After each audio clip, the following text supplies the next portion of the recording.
आप ही के साथ मौत की धरती पर मेरे नाम की घोषणा भी हुई थी। यहीं से मेरी जिंदगी में शुरुआत भी हुआ था। और उन दिनों मैं भी रुपया पैसा जगत के आकर्षण के जितने भी चीज थे उसमें लिपटा हुआ था। अच्छा कारोबार था मेरा, लेकिन जैसे जैसे मन शिव से जुड़ा तो धरती का जितना भी चीज है वो सब छूटना शुरू हो गया और छूट भी गया। पैसे के लिए दिन रात एक करना, भागम भाग की जिंदगी जीना। अब पैसे के लिए तो दुनिया में क्या नहीं कर देता है आदमी, आदमी की हत्या तक कर देता है। तो मेरा भी बहुत बड़ा कारोबार था उन दिनों 2004 की बात। जब 4 में मैंने महादेव को गुरु माना, ये 23 साल में जा रहा है। धीरे धीरे मेरा मन धरती के चीजों से अलग हटना शुरू हुआ। अभी थोड़ी देर पहले तो आपके मंच उद्घोषक ने पूछा कि भैया ये अहंकार क्या होता है। हमने कहा कि अहंकार लेके ही कोई पैदा होता है इस दुनिया में, वो उसके साथ आता है।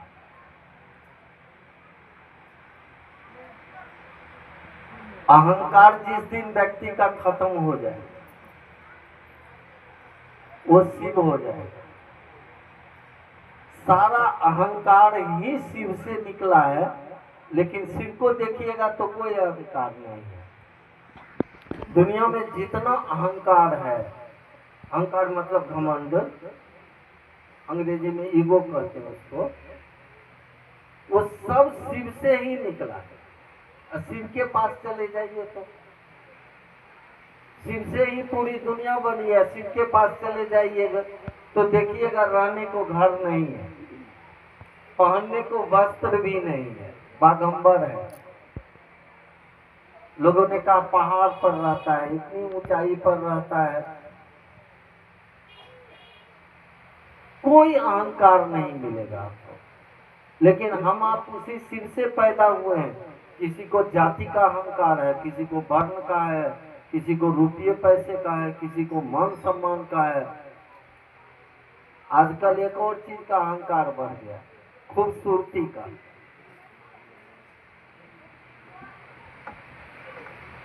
लेकिन बहुत पहले एक सिनेमा में गाना आया था, गोरे रंग पे न इतना गुमान कर, गोरा रंग दो दिल में ढल।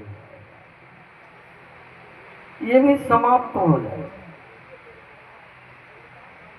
लेकिन जैसे जैसे हमारा आपका मन शिव से जुड़ेगा कि ये अहंकार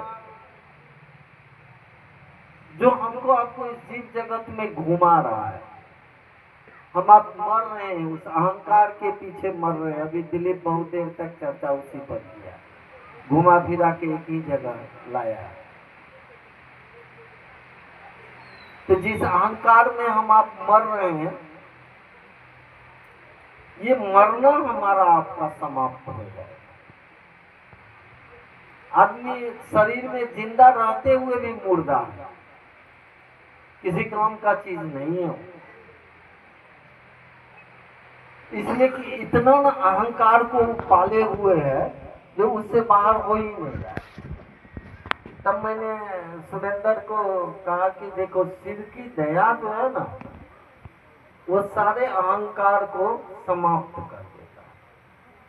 धीरे धीरे आपका अहंकार खत्म हो जाएगा। आजकल देखिएगा शिव चर्चा में भी अहंकार। मैं बोल रहा था सुरेंद्र को, किसी को 2 शब्द बढ़िया बोलने आ गया था, पूरा अहंकार में सीना चौड़ा करके घूम रहा है। हमरा बढ़िया कोई जाने छे, ये भी अहंकार एक दिन टूट जाए। कोई ऐसा आसमान का आदमी भेटा जाएगा, ऐसा तो सवाल कर देगा, सब अकले आपका तेरह हो जाएगा, हो गया, वो अहंकार भी आपका टूट गया।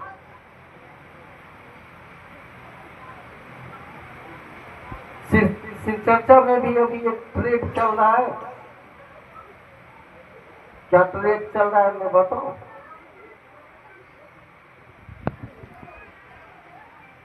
दूसरे को गिराना। नहीं बोलना चाह रहा था मैं, लोग बोलेंगे कि शिव चर्चा में भी आके क्या बोल रहे हैं। यहाँ भी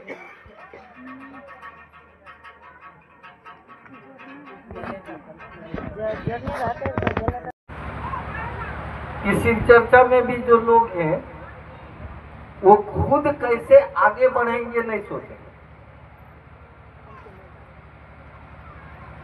फलना कैसे गिर जाएगा या हम आगे हो जाएंगे ये सोचता है। ये उसके अहंकार का कारण है।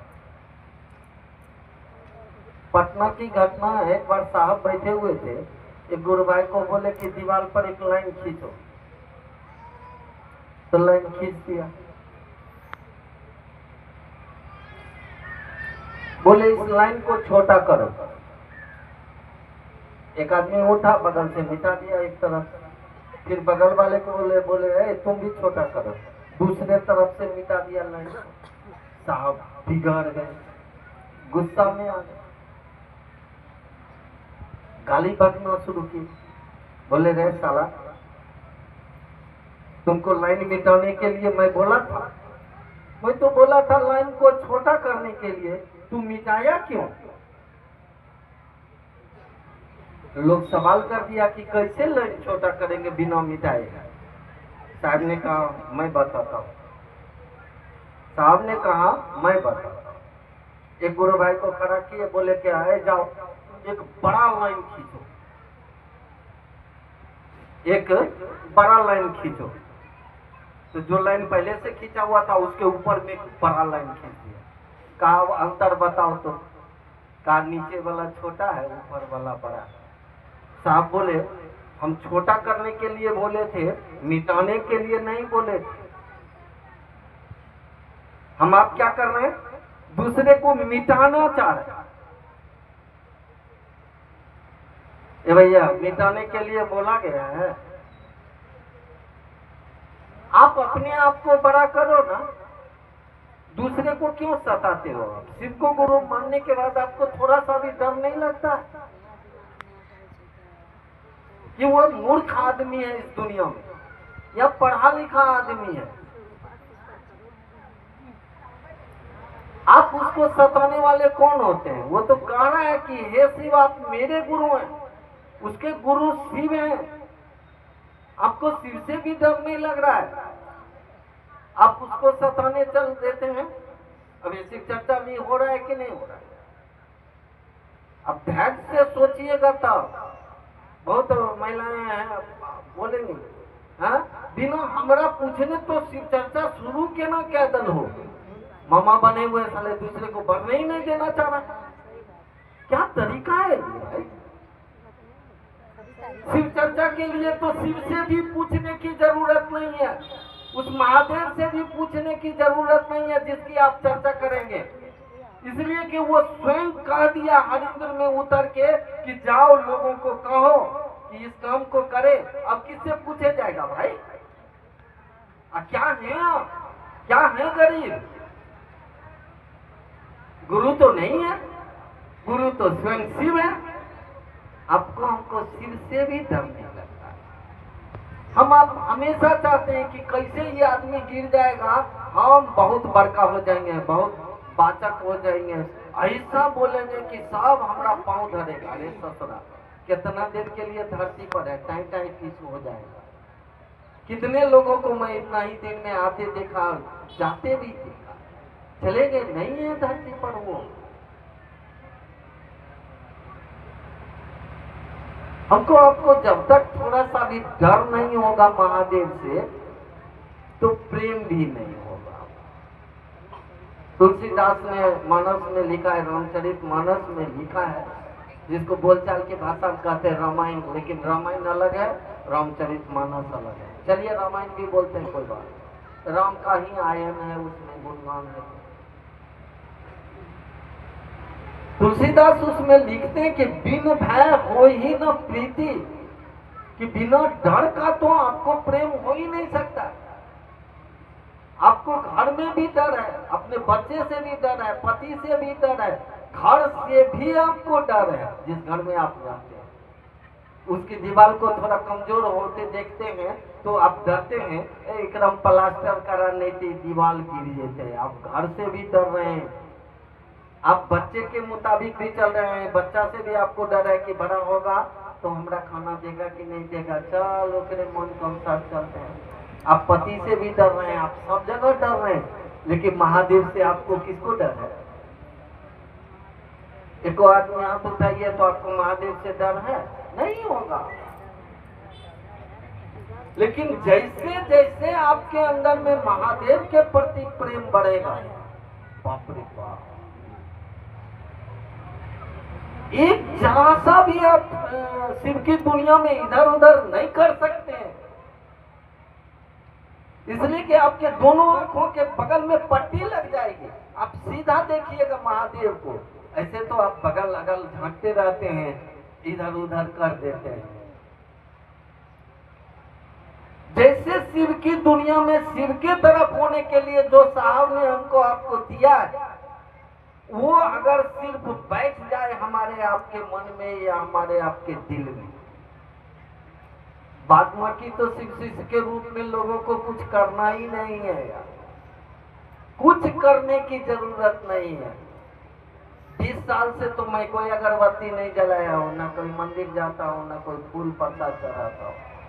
अभी मैं फोन से बात किया हूँ अपनी बेटी से और पत्नी से। कहाँ है जी, कहाँ पहुंचा तुम लोग?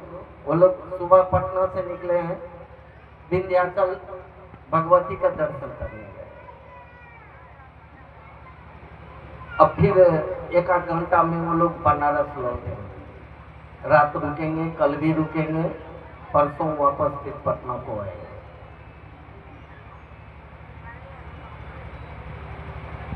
आप सही में शिव के साथ खड़े हो जाइए या शिव आपके साथ खड़े हो जाए।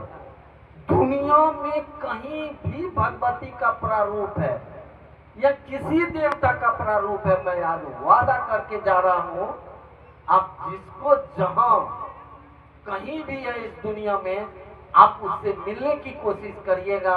आपका मन अगर ठहर गया शिव के पास, तो दुनिया का कोई भी ऐसा देवी देवता नहीं है जो आपसे मिलने नहीं आएंगे।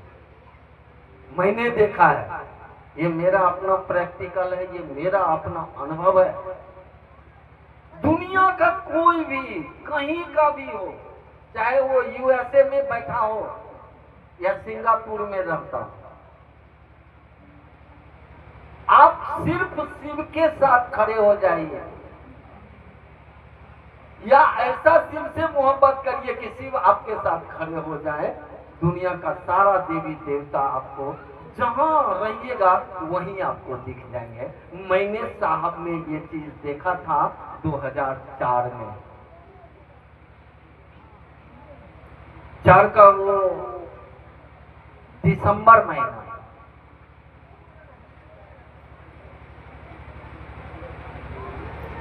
दीदी की तबीयत खराब चल रही है। दीदी ने जिद कर दिया कि हम भी चर्चा में जाएंगे, और महोत्सव होने वाला था साहब का औरंगाबाद में। हम 3 आदमी थे,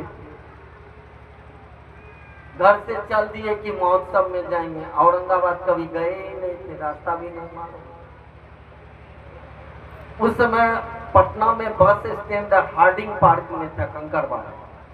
हम लोग गए, बस वाले को पूछे कि औरंगाबाद जाने के लिए कहाँ नाइट सर्विस है जो आपको सुबह में औरंगाबाद छोड़ दे।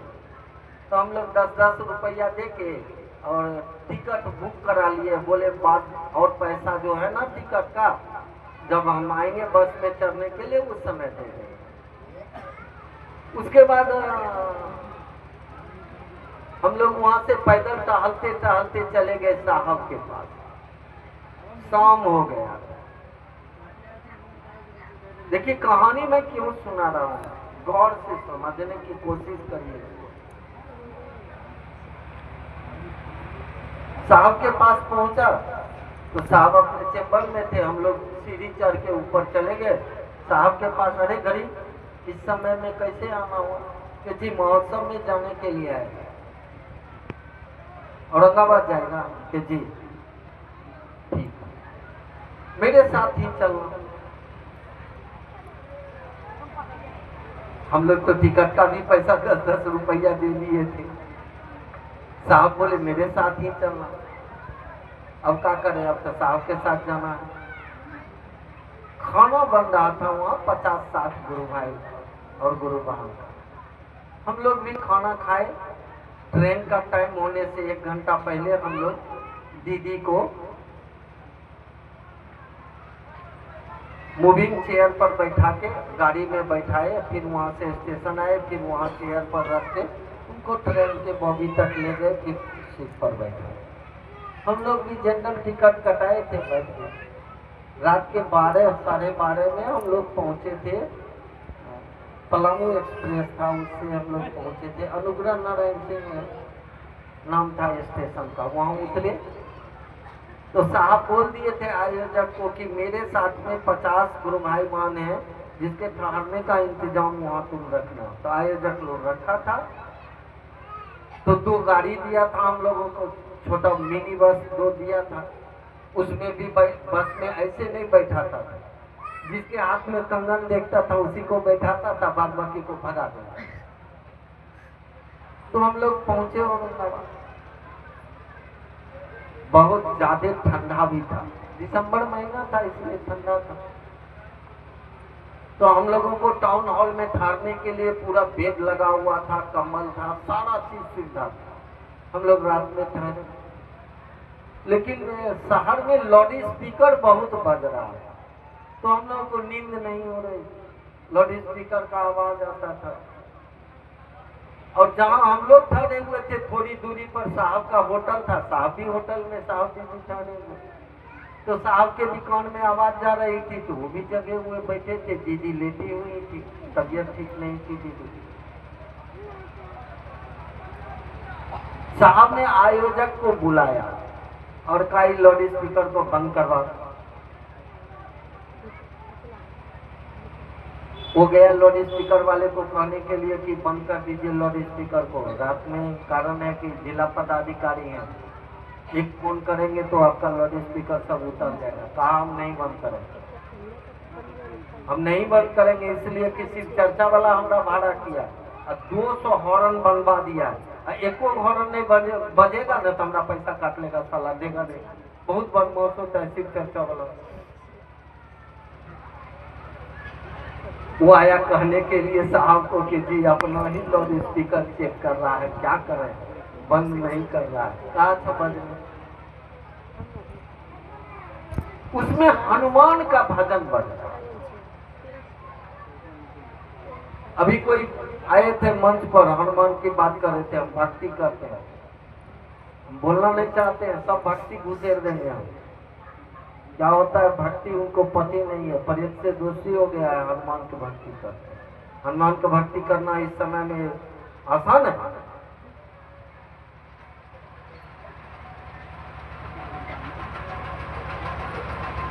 तो उसमें हनुमान का जो भजन बज रहा था ना, तो बार बार हनुमान